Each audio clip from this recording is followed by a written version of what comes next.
అనుదిన నిత్య జీవపు మాటలు. దేవుని నామానికి మహిమ కలుగునుగాక. దేవుని వాక్యాన్ని చదువుకుందాము. నా ఆజ్ఞలను అంగీకరించి వాటిని గైకొని వాడే నన్ను ప్రేమించువాడు. నన్ను ప్రేమించువాడు నా తండ్రి వలన ప్రేమింపబడును. నేనును వారిని ప్రేమించి వారికి నన్ను కనపరుచుకుందునని చెప్పాను. యోహాను సువార్త 14వ అధ్యాయము 21వ వచనం. దేవుడు ప్రేమయే ఉన్నాడు. ఆ దేవునిలో మనం ఉండాలన్నా, ఆయన ప్రేమలో కొనసాగాలన్నా, ప్రభు సన్నిధి మనకు కావాలన్నా మనము దేవుని ప్రేమింప బద్ధులమై ఉన్నాము. దేవుని ప్రేమించాలి అని అంటే ఆయన ఆజ్ఞలను గైకొనాలి. ఆయన ఆజ్ఞలను గైకొనకుండా దేవుని ప్రేమించుచున్నానని చెబితే అది పెదవులతో చూపించే ప్రేమే. దేవుని మనము క్రియాపూర్వకముగా ప్రేమించాలి. అదే నిజమైన ప్రేమ. నేను చెప్పిన మాటల ప్రకారము చేయక ప్రభువా ప్రభువా అని నన్ను పిలుచుట ఎందుకు అని యేసు ప్రభువు చెప్పిన మాటలను జ్ఞాపకము చేసుకుందాం.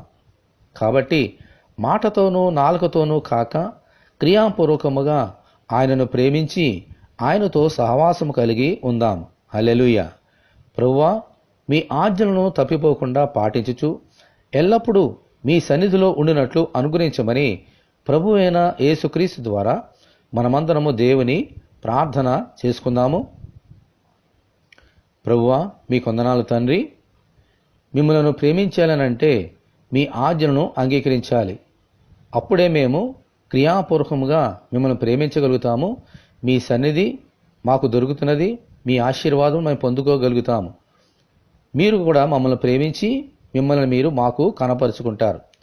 అటువంటి కృప మాకు దయచేయండి ప్రభువా. క్రియాపూర్వకముగా మిమ్మల్ని ప్రేమించినట్లుగా మాటతో నాలుకతో కాక నీ వాక్యమును అనుసరించి గైకొని ఆ ప్రకారంగా జీవించినట్లుగా, అలాగే ఈ వాక్యం వింటున్న నీ బిడ్డలందరినీ అలాగూ దీవించమని యేసు అతి పరిశుద్ధమైన నామంలో ప్రార్థన చేయుచున్నాము తండ్రి. ఆమెన్. ప్రభు అయిన యేసు కృప మనకు తోడేయునుగాక. ఆమెన్. పరిశుద్ధ దేవుని మందిరం.